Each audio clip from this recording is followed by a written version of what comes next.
O Jornal da Bandeirantes, gente, deste sábado, recebe para uma conversa o presidente do Tribunal de Justiça Militar do Estado de São Paulo, professor Dr. Enio Luiz Rossetto. Muito obrigado pela presença do senhor aqui no estúdio da Rádio Bandeirantes. Vai ser um prazer conversar um pouco sobre a Justiça Militar nessa manhã. Como é que vai? Tudo bem?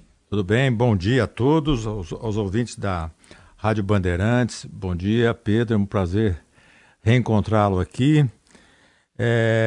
Eu fico muito feliz e honrado com o convite para falar sobre a Justiça Militar, que é muito debatida e, na verdade, pouco conhecida.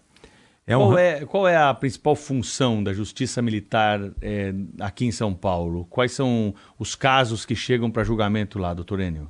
Bom, os casos criminais, né? Nós temos dois segmentos dentro da Justiça Militar estadual, o criminal e o civil. No criminal, os casos que mais aportam lá são envolvendo pequenas violências policiais, né? Envolvendo também crimes de corrupção, nós temos uma certa quantidade, mas os índices de criminalidade são bem assim nivelados, não existe um tipo de crime que se destaque, né? Então, nós temos os mais variados. Temos também os crimes que nós chamamos propriamente militares, porque são crimes que são cometidos pelos militares contra a hierarquia e disciplina. Também não é uma quantidade grande, nem assim tem algum que possa se dizer, esse é o de maior, esse tipo de delito é da maior incidência. Não. Agora, as pessoas que estão nos ouvindo podem já ter ouvido, podem pensar o seguinte, tem uma justiça militar lá que vai proteger os militares. É assim? Ou a Justiça Militar corta na carne quando precisa e faz as reparações necessárias com condenação, afastamento de policial que não segue a conduta e a legislação vigente? Essa pergunta é muito importante, mas antes de respondê-la, eu vou dar uma pequena explicação sobre a estrutura da Justiça Militar e sobre as modificações que nós tivemos recentemente que desagam nessa resposta. Bom, primeiramente, nós temos dois grandes segmentos de justiça militar no Brasil. A Justiça Militar da União, que julga os militares das Forças Armadas e julga também os civis. E temos a Justiça Militar Estadual. Todo o Estado tem a sua Justiça Militar estruturada por conta da Polícia Militar ter esse caráter militar. Nós tivemos uma modificação recente na nossa legislação no seguinte sentido. Quando a vítima é civil, quem julga, porque nós temos um juiz togado lá, um juiz de carreira, quem julga o militar que comete crime contra civil é esse juiz, não é mais o conselho. O Conselho de Justiça ele é formado por um civil, que é o juiz togado, e 4 militares, isso na primeira instância. Então, nós temos essa diferença. Então, essa ideia de que nós poderíamos ter uma proteção maior é equivocada, porque quem julga é um civil.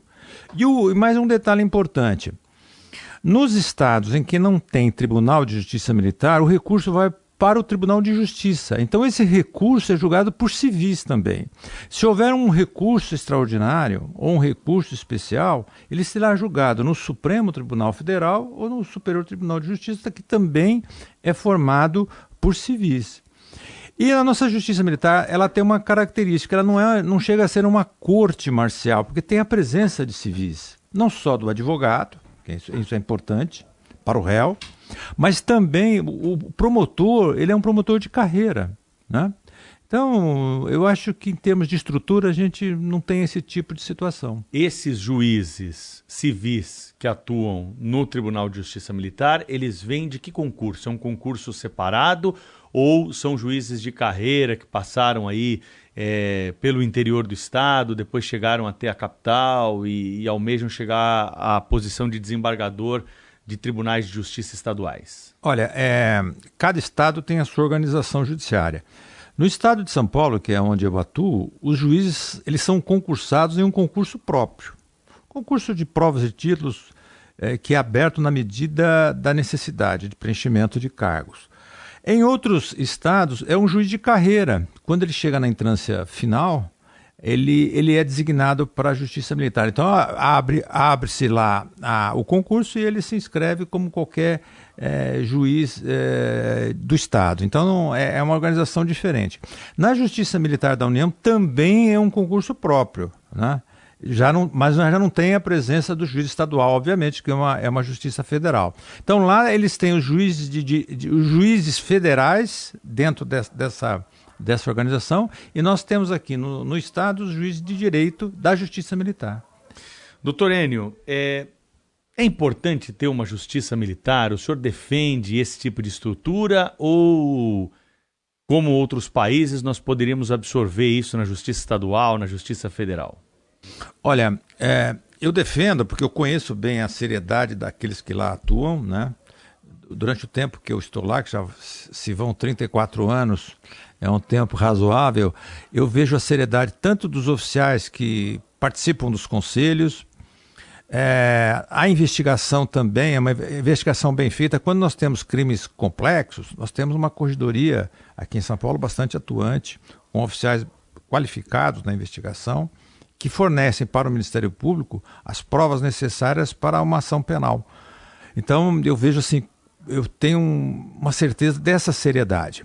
Agora, a necessidade, ela é quase óbvia, porque nós julgamos, e temos que julgar de forma célere, militares que estão armados. Então, tem que haver dentro dessa instituição disciplina e hierarquia. Porque senão, militares armados sem disciplina e hierarquia, nós costumamos dizer, é um bando, né? E pode se voltar contra a própria população e contra o Estado. Sim. Então nós temos uma função importante, que é o controle dessa tropa armada, né? E que ela, evidentemente, disciplinada e hierarquizada, ela preste um bom serviço para a população. Esse é o nosso objetivo, que ela seja realmente uma tropa, como é a tropa de São Paulo, bastante hierarquizada, bastante disciplinada, né? De uns tempos para cá, nós temos visto muita manifestação de policial em rede social a respeito de ideologias políticas, tendências pessoais. Esses casos chegam também a julgamento no Tribunal de Justiça Militar do Estado de São Paulo. O senhor tem essa percepção de que esse volume de denúncias e a forma como os policiais estão se manifestando nas redes acaba tendo um número de julgamentos maiores por conta dessa exposição toda? Olha, em primeiro lugar, o regulamento disciplinar proíbe a manifestação de militares. Perfeito. Esse é o primeiro aspecto. Quem fala pela instituição militar é o comandante. Isso sempre existiu no Brasil. Não é novo. O que é novo hoje? O que é novo é a presença das redes sociais, que expandiu esse tipo de manifestação. Então, quando você me pergunta se existem casos que chegam para nós, sim, eu respondo que existem casos que chegam para nós e nós temos lá, infelizmente, tendo que condenar esses militares que ultrapassam o limite da legalidade. Isso chega até, por exemplo, a perda da posição na Polícia Militar? Ele acaba sendo expulso em um caso mais extremo? Sim. As praças, elas são submetidas a um procedimento disciplinar interno, né? Isso é bom explicar. Praça, quem são? A praça é de soldados a subtenente, tá, que é o grosso da tropa, né? Nesses casos, eles são submetidos a um procedimento disciplinar interno. Soldado, cabo, sargento e subtenente. E subtenente. Tá. E se eventualmente ele fica insatisfeito com a decisão demissória da administração, ele recorre ao Tribunal Militar. Nós temos essa competência lá nas auditorias cíveis. E ali nós julgamos, então, esse tipo de recurso. Como em segunda instância. Como segunda instância. Tá. Né? Na verdade, entra na primeira instância e o recurso para a segunda instância. Ah, tá. É que tem uma etapa anterior no caso dele. Tem uma etapa anterior. E no caso dos oficiais é diferente? No caso dos oficiais é um pouco diferente. Aí é tenente, capitão, major... Tenente coronel e coronel. Ó, passei na prova aqui, professor, né? Olha, é um pouco diferente dois aspectos. Porque o oficial ele pode responder também por um processo disciplinar, né? Ele pode responder e ficar no âmbito disciplinar ali a punição. Tá. Mas ele tem uma situação que ele pode responder por um conselho de justificação. Esse conselho de justificação, ele também tem uma natureza inicial administrativa. Ele começa dentro da caserna, como um processo administrativo comum. Passa pela Secretaria da Segurança Pública e chega ao Tribunal Militar. Já chega na segunda instância. E na segunda instância, então, ele é julgado. E se essa representação feita pelo comandante-geral contra o oficial for julgada procedente, é declarada e decretada a perda do posto e da graduação. Essa decisão do Tribunal Militar vai para o governador, e é o governador, portanto, por ato do governador, que ele perde o posto e a patente. Nós estamos conversando aqui com o Dr. Enio Rossetto, que é o presidente do Tribunal de Justiça Militar do Estado de São Paulo. A Lei 14.688, de 21 de setembro de 2023, alterou a redação de alguns artigos do Código Penal Militar. Importante também o senhor falar que existe o Código Penal e o Código Penal Militar, as diferenças. Mas sobre o Código Penal Militar, nós tivemos mudanças. Elas foram positivas ou negativas? Foram positivas. As mudanças, elas trouxeram um novo vigor para nós. Como explicar esse novo vigor? Às vezes o policial militar tem uma conduta que se enquadra, se subsume no Código Penal Militar. Aí nós não tínhamos nenhum tipo de problema, né? Então nós julgávamos esse tipo de conduta, seja crime propriamente militar, aqueles crimes contra a hierarquia e disciplina, e os crimes impropriamente militar, por exemplo, roubo, a gente julga, concussão, corrupção, tudo mais. Bom, mas alguns tipos de delitos, eles praticavam e tinham muita semelhança inicial, a gente faz tinha uma aparência de crime comum. Quando tem essa aparência de crime comum, que nós chamamos tecnicamente de indícios, a gente remetia o processo para a justiça comum, né?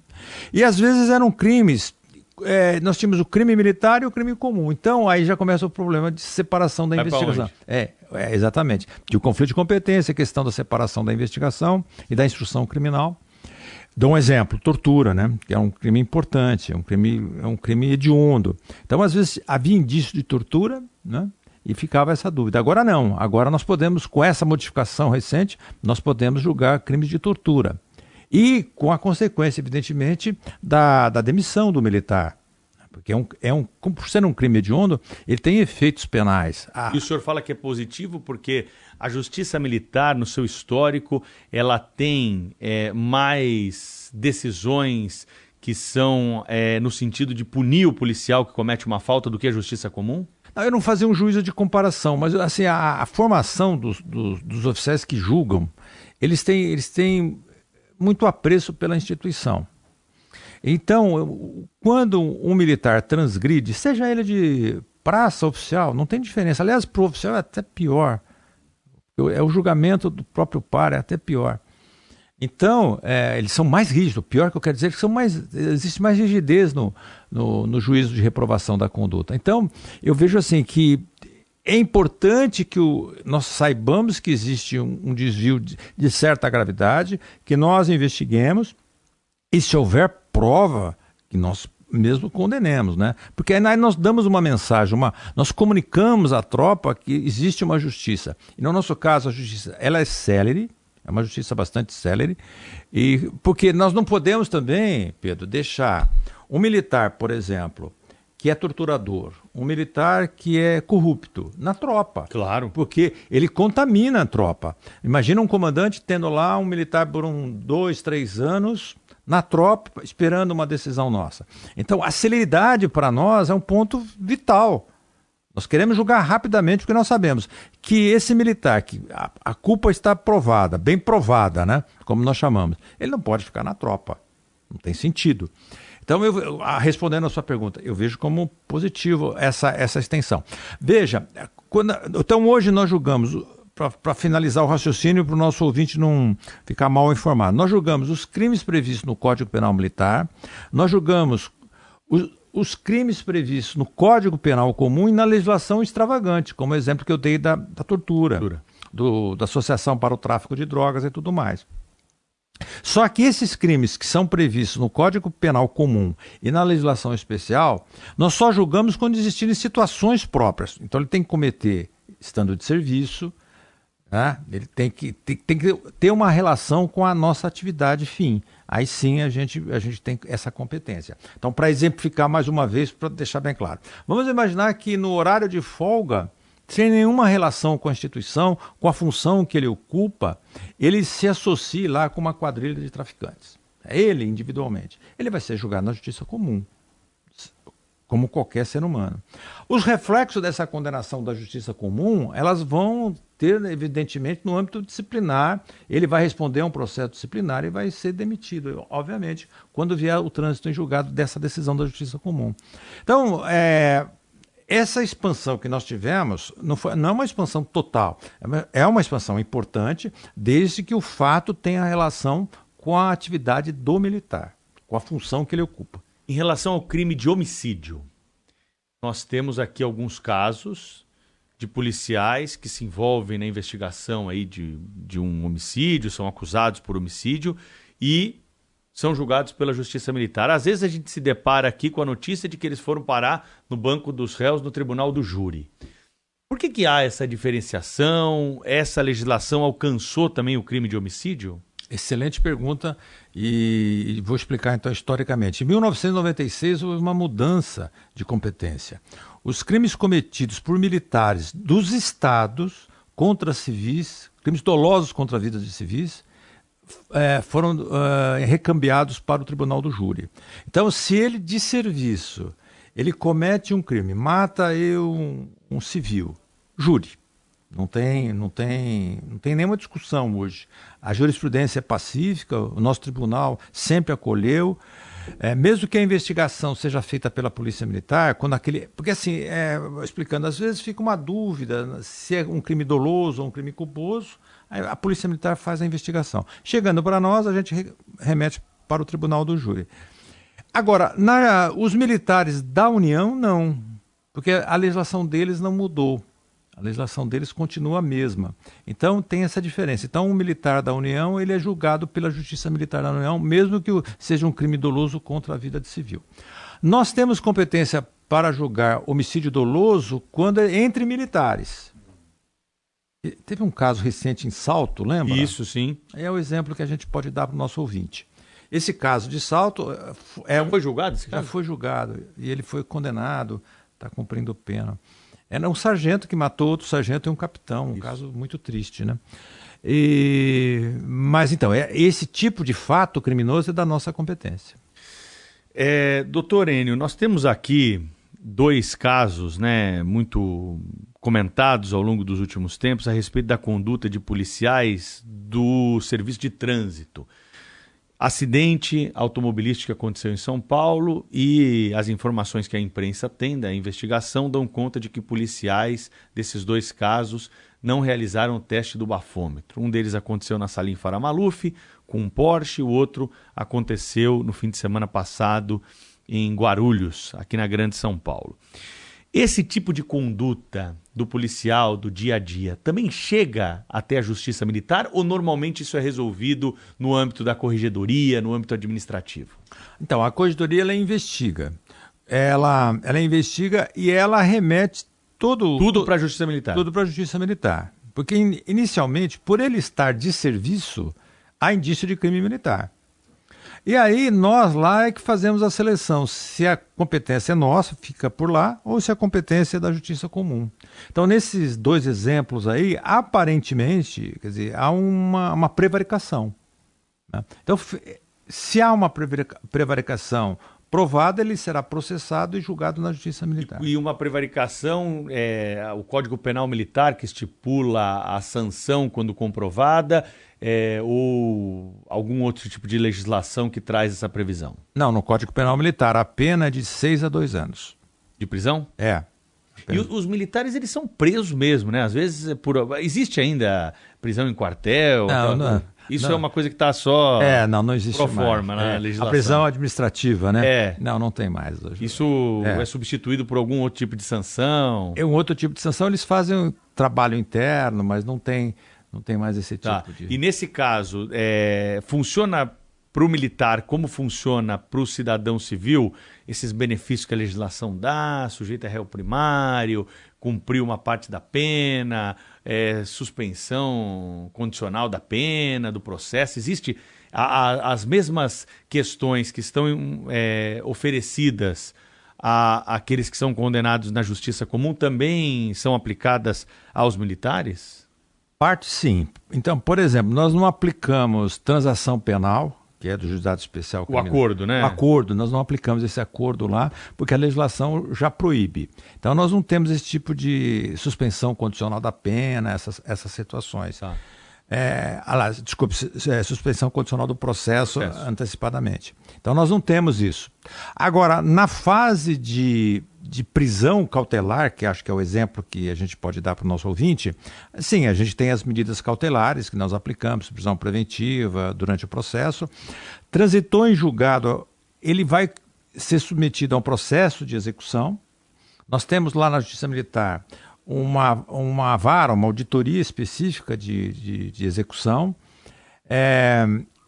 Os militares, eles cumprem pena no Presídio Militar Romão Gomes, então todos esses processos de execução ficam nessa auditoria. E nós aplicamos a lei de execução penal. Se ele tiver o benefício de acordo com a lei de execução penal, ele é beneficiado primeiro com progressão de pena, ele é beneficiado com outros institutos que tem na lei de execução penal, ou seja, todos os institutos. O fato dele ser militar não lhe retira os direitos de preso, né, que são previstos nessa legislação especial. Todos os presos pela Justiça Militar ficam detidos no Presídio Romão Gomes? Ou outros estabelecimentos prisionais também recebem militares quando tem uma prisão decretada? Não, enquanto ele é militar, sim, ele fica no Presídio Militar Romão Gomes.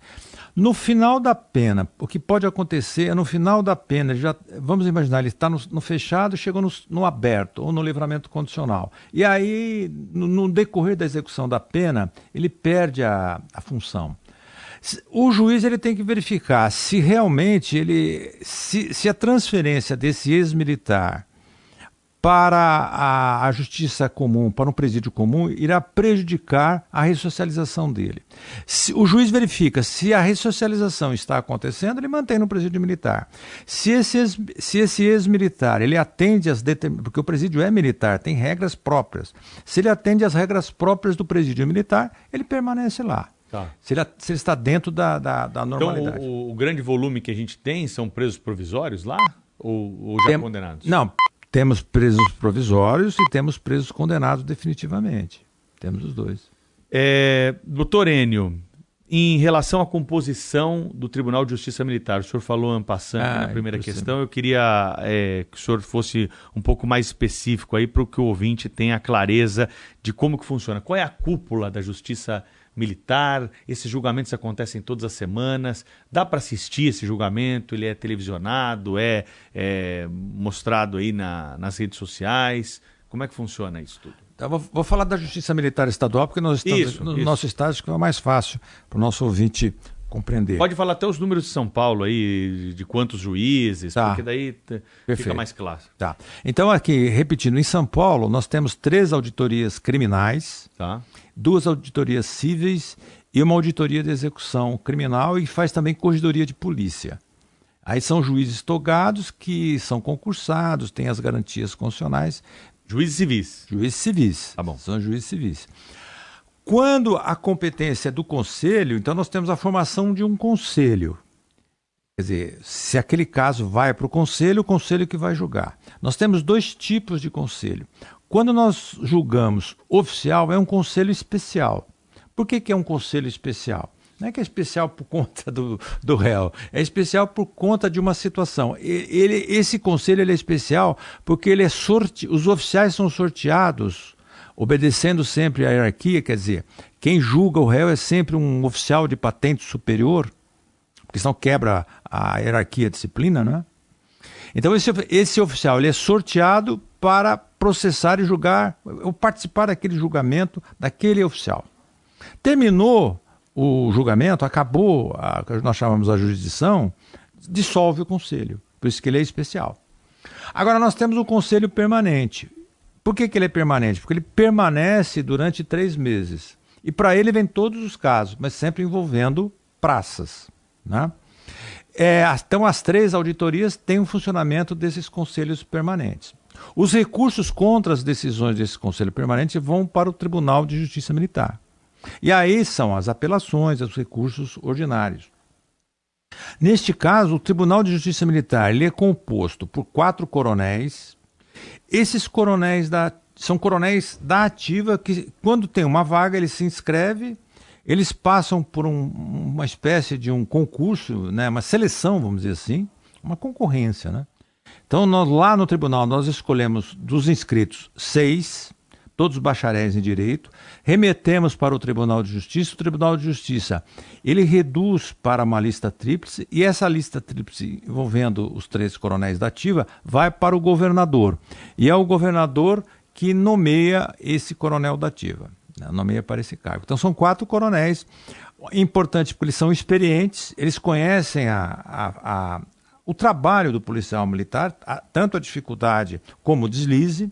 Então, a contribuição deles é por conta desse conhecimento prático. E mais 3, o tribunal tem mais 3 civis, então um total de 7. Um é de carreira, que é o meu caso hoje, eu sou um juiz de carreira que auxeia o tribunal depois de um certo tempo, como qualquer juiz no Brasil. Temos um juiz que é oriundo do Ministério Público, pelo 5º Constitucional, o mesmo procedimento que é em todos os estados, e um juiz que é oriundo da classe dos advogados do Brasil, né? Então nós temos essa composição mista, e o objetivo da composição mista é exatamente trocar esse tipo de experiência. O togado, o juiz que vem de uma carreira, o juiz que vem da advocacia ou que vem do Ministério Público, ele tem uma experiência jurídica que ele vai contribuir. Doutor Enio, uma grande preocupação do ouvinte da Rádio Bandeirantes nas suas manifestações conosco hoje é a infiltração do crime organizado em entidades da sociedade, no Ministério Público, na polícia, no judiciário. Os ouvintes se deparam às vezes com algumas notícias e nos provocam a perguntarmos qual é o real tamanho dessa infiltração que o crime organizado, com o poder econômico que tem hoje nessas instituições. O senhor sente isso lá no Tribunal de Justiça Militar? Chega muito caso de policial que está envolvido com o PCC, com organizações criminosas. A Justiça Militar está atenta a essa questão? Olha, a Justiça Militar está muito atenta, porque é uma realidade. O governo do Estado, obviamente, está atento para os seus órgãos de persecução penal. Esse é um problema sério, né, nas instituições, sobretudo nas instituições militares. A grande quantidade que nós temos lá assim, de processos envolvem policiais militares que estão muito próximos daquele pequeno tráfico. Então eles podem ser cooptados, e são cooptados por esse pequeno tráfico. Normalmente, quando eles recebem dinheiro para não fazer a fiscalização que tem que fazer, a repressão que tem que ser feita, ou mesmo a prevenção. Então nós temos esses casos. E quando nós temos provas disso, nós condenamos, evidentemente. Não tem nenhuma... Porque nós sabemos que a partir desse início você pode desencadear uma contaminação de toda a prova, né? O secretário de Segurança Pública esteve aqui na Rádio Bandeirantes recentemente dando entrevista ao jornal Gente, falou que no concurso da Polícia Militar identificaram lá alguns candidatos que tinham ligação com o crime organizado, imediatamente foram descartados, e por isso ele valorizou aqui o trabalho de formação dos policiais em São Paulo, que tem um rigor acima do que em outros estados da federação, justamente com essa preocupação hoje de evitar que um infiltrado possa pegar em armas aí em nome do Estado e receber esse diploma que a sociedade dá para alguém defendê-lo, né? Então, tem 2 filtros aí. Tem esse filtro na entrada, esse filtro é importantíssimo, porque a instituição ela faz uma investigação social bastante profunda para saber se essa pessoa tem uma relação, se familiares dessa pessoa têm relação, e aí ela corta aí, nessa entrada, que o secretário se referiu. Essa entrada é importantíssima, porque você impede a entrada. Depois que entra, se ele já tem uma ligação, tem que ser acompanhado isso aí. Ele tem que dar mostras disso. E a Polícia Militar, que a gente tem contato mais direto, ela tem um sistema de investigação, ela começa a perceber isso. E ela tem informação também, lógico. Ela trabalha com informação. Agora, nós trabalhamos no caso concreto, é diferente, né? Sim. A gente trabalha no caso concreto. Quando vem o caso concreto, e normalmente a investigação traz provas bastante substanciosas, aí evidentemente que a condenação é certa. E a maioria é tráfico de drogas? Então, a maioria é É esse tipo de associação com o tráfico de drogas, ou então recebendo vantagem devida do tráfico de droga para não fazer a repressão. Hoje esses mecanismos tecnológicos, aí, câmera, áudio, isso facilita uma investigação. Nós temos hoje em dia câmeras instaladas praticamente em todas as esquinas. Em casos em que a imprensa acompanha, não demora 2 dias para aparecer uma imagem já. Esses acidentes que eu mencionei aqui na nossa conversa, eles todos foram gravados por algum tipo. Essas imagens chegam à Justiça Militar também? Facilitam esse julgamento? Chegam, facilitam e facilitam muito, porque é uma prova... São válidas, né? São válidas, evidentemente que tem que ter uma legalidade na captação. Tá. A defesa tem direito de contestar se não houve uma alteração das imagens, isso é comum na instrução criminal, mas elas são válidas. Quer dizer, é uma prova, é um meio de obtenção de prova significativo para nós, é importante, porque a imagem diz tudo, né? Diz tudo para nós. Diz mais do que uma testemunha. Às vezes a testemunha não consegue reproduzir o que de fato ela viu ou ouviu. Então, é uma prova importante. E também, hoje, os meios tecnológicos que você se referiu, eles são importantes. A própria forma de policiamento tem um controle. A viatura ela tem que obedecer, por exemplo, um trajeto de investigação. Quando ela sai daquele trajeto, você começa a se desconfiar. Se ela fica muito tempo parada em determinado local, também você começa a desconfiar. Isso tudo chega no processo? Chega na investigação, aparece. Eles têm uma missão a cumprir. Quer dizer, quando ele sai da unidade militar, ele sabe que ele tem que patrulhar determinada área. Se saiu, tem que ter uma justificativa plausível. Tem que ter uma justificativa, ele não pode sair. Ele também não pode ficar parado muito tempo naquele local. E o sistema tecnológico detecta isso. A viatura, por que a viatura ficou parada tanto tempo ali, sem atender a ocorrência? Porque os pontos de parada eles já são pré-estabelecidos. Então a viatura pode parar, ela não precisa ficar girando todo o tempo. E quando ela para, tem um controle. Agora, o policial ele tem uma proteção da legislação para agir em determinados casos com um rigor mais excessivo, justamente para garantir a paz social, para garantir a legítima defesa da sociedade, o estrito cumprimento do dever legal. São pontos que estão bem sólidos há muitos anos na nossa legislação. Esses quesitos todos chegam à Justiça Militar ou esses casos eles são resolvidos em alguma pré-investigação antes de chegar até a Justiça Militar? O que eu quero dizer aqui é o seguinte: o policial, para ser absolvido em um caso em que ele tenha que agir até mesmo com efeito morte ou com algum tipo de lesão ao criminoso, ele fica submetido à Justiça Militar de alguma forma? Sim, fica. Ele fica submetido a partir da investigação. Nós não fazemos por ponte própria investigação. A investigação tem que chegar a nós, né? O promotor, sim, ele pode ter a iniciativa. O promotor pode pedir, por exemplo, de início. Mas quem vai decidir sobre isso é sempre a Justiça Militar. Sempre a Justiça Militar. Quando há um excesso no emprego dos meios, né, da contenção de um civil, por exemplo, que é o exemplo que você citou, chega para nós o excesso, para nós julgarmos se houve excesso ou não.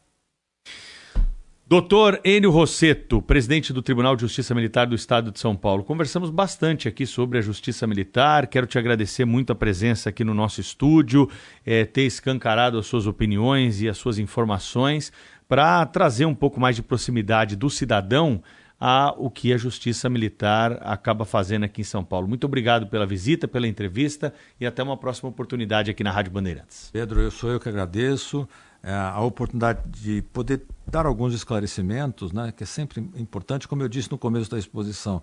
Ela é muito debatida, a Justiça Militar, mas pouco conhecida. Então, sempre que nós temos a oportunidade de estender isso, de esclarecer, a gente aproveita e faz. Muito obrigado. Obrigado. Bom dia para você.